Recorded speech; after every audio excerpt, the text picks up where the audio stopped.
ஆகாஷவாணி.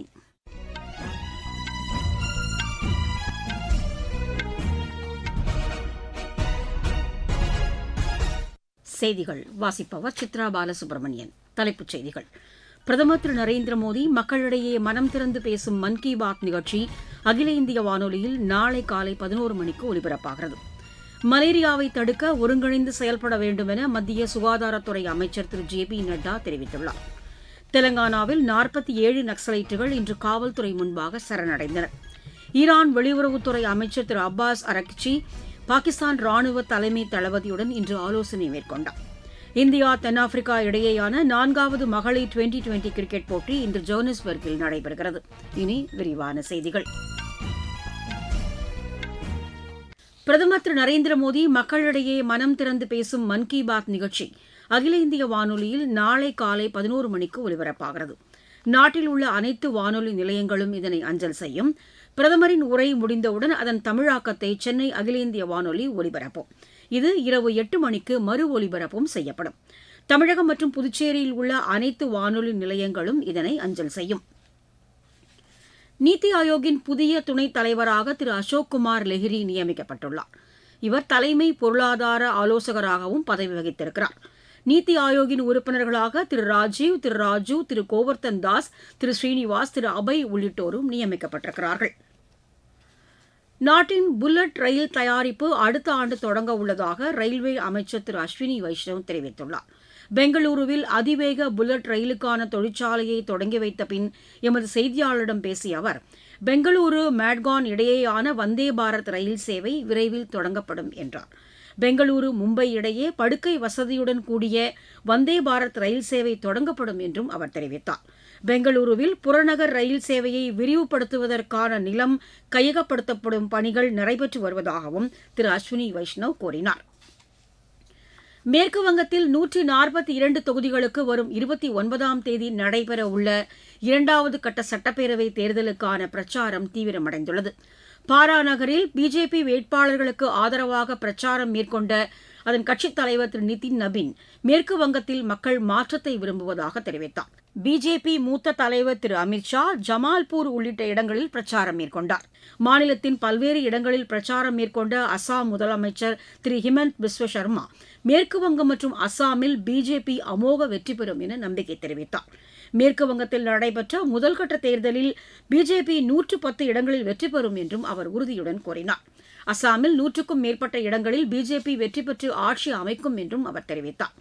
மேற்கு வங்கத்தின் பல்வேறு தொகுதிகளில் பிரச்சாரம் மேற்கொண்ட திரிணாமுல் காங்கிரஸ் தலைவர் செல்வி மம்தா பானர்ஜி வளர்ச்சித் திட்டங்களுக்கான போதிய நிதியை மத்திய அரசு வழங்கவில்லை என குற்றம் சாட்டினார். கட்சியின் மூத்த தலைவர் திரு குணால் கோஷ் பேசுகையில், திரிணாமுல் காங்கிரஸ் மீண்டும் ஆட்சி அமைக்கும் என நம்பிக்கை தெரிவித்தார். ஸ்ரீராம்பூரில் பிரச்சாரம் மேற்கொண்ட காங்கிரஸ் மூத்த தலைவர் திரு ராகுல் காந்தி நாட்டின் ஒற்றுமைக்கும் அரசியல் சாசனத்திற்கும் தமது கட்சி உறுதி பூண்டிருப்பதாக தெரிவித்தார். மார்க்சிஸ்ட் கம்யூனிஸ்ட் கட்சியின் மாநில செயலர் திரு முகமது சலீம் ஹவுரா, பனிஹட்டி உள்ளிட்ட இடங்களில் பிரச்சாரம் மேற்கொண்டார். உலக மலேரியா தடுப்பு தினம் இன்று கடைபிடிக்கப்படுகிறது. இந்நாளையொட்டி மத்திய சுகாதாரத்துறை அமைச்சர் திரு ஜே.பி. நட்டா வெளியிட்டுள்ள சமூக வலைதள பதிவில் மலேரியா நோயை ஒழிப்பது தொடர்பாக விழிப்புணர்வு ஏற்படுத்தப்பட வேண்டும் என வலியுறுத்தினார். மலேரியா நோயால் ஏராளமானோர் பாதிக்கப்படுவதாக கூறிய அவர், அதனை தடுக்க ஒருங்கிணைந்து செயல்பட வேண்டும் என்றும் கேட்டுக் கொண்டார். சுற்றுப்புற தூய்மை பராமரிப்பு, சரியான பாதுகாப்பு, நோய் கண்டறிவதன் மூலம் மலேரியா நோயை தடுக்க முடியும் என்றும் திரு ஜே.பி. நட்டா தெரிவித்துள்ளார். கடந்த 2007ஆம் ஆண்டு உலக சுகாதார அமைப்பின் கூட்டத்தில் தீர்மானிக்கப்பட்டபடி ஒவ்வொரு ஆண்டும் ஏப்ரல் 25ஆம் தேதி உலக மலேரியா தினமாக கடைபிடிக்கப்படுகிறது.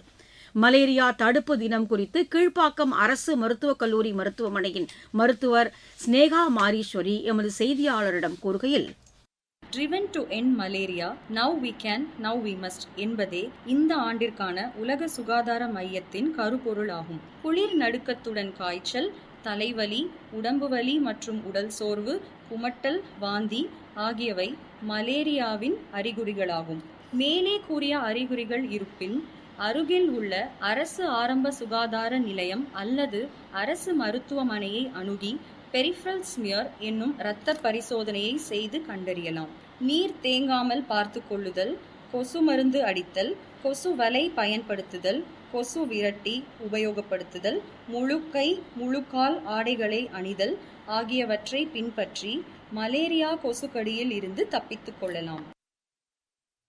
நீங்கள் கேட்டுக்கொண்டிருப்பது ஆகாஷவாணியின் செய்தி அறிக்கை. தெலங்கானாவில் 47 நக்சலைட்டுகள் இன்று காவல்துறை முன்பு சரணடைந்தனர்.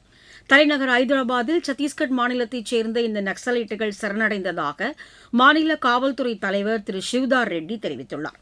சத்தீஸ்கட் மாநிலம் தெற்கு பஸ்தார் பகுதியைச் சேர்ந்த இந்த நக்சலைட்டுகள் ஆயுதங்களுடன் சரணடைந்ததாகவும் அவர் குறிப்பிட்டார். சரணடைந்த நக்சலைட்டுகளின் மறுவாழ்வுக்காக 1,20,00,000 ரூபாய் மதிப்பிலான மறுவாழ்வு திட்டம் செயல்படுத்தப்பட உள்ளதாகவும் அவர் மேலும் கூறினார். ஈரான் வெளியுறவு அமைச்சர் திரு அப்பாஸ் அரகச்சி பாகிஸ்தான் ராணுவ தலைமை தளபதி ஃபீல்டு மார்ஷல் அசீம் முனீருடன் இன்று ஆலோசனை மேற்கொண்டார். இஸ்லாமாபாத்தில் நடைபெற்ற இந்த பேச்சுவார்த்தை தொடர்பான விவரங்களை ஈரான் வெளியுறவு அமைச்சகம் வெளியிடவில்லை.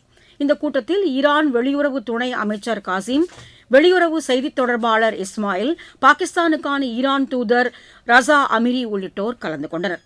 பாகிஸ்தான் தரப்பில் உள்துறை அமைச்சர் மோஷின் நக்வி உள்ளிட்டோர் பங்கேற்றதாக ஈரான் தூதரகம் வெளியிட்டுள்ள சமூக வலைதள பதிவில் தெரிவிக்கப்பட்டுள்ளது.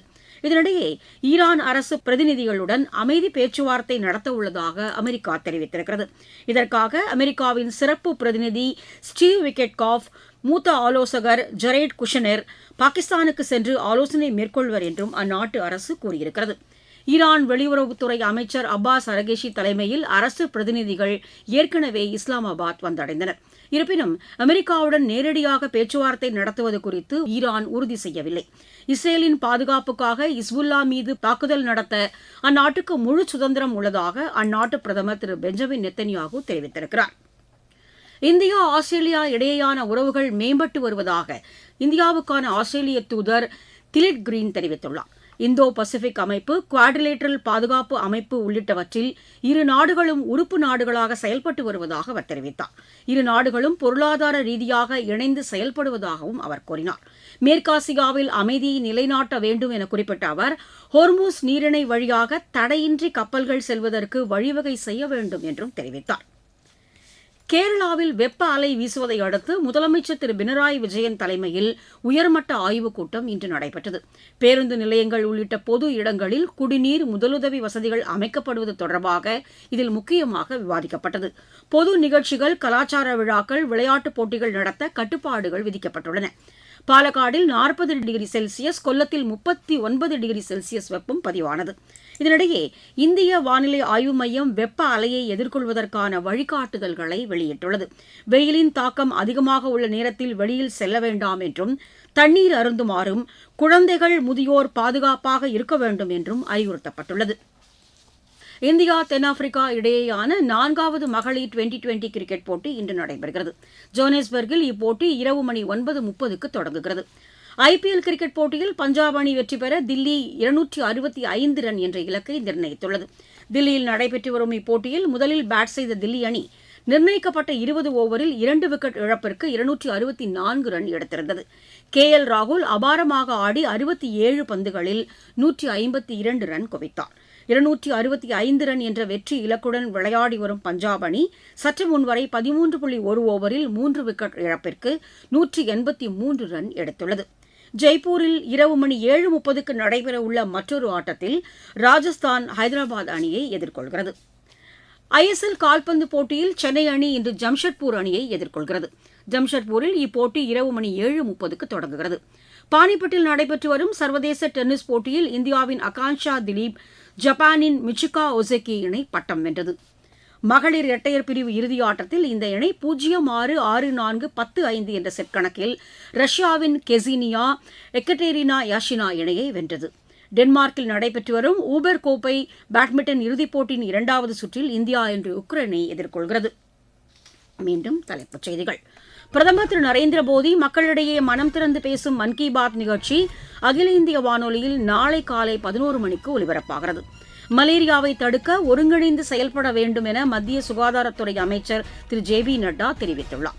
தெலங்கானாவில் 47 நக்சலைட்டுகள் இன்று காவல்துறை முன்பாக சரணடைந்தனர்.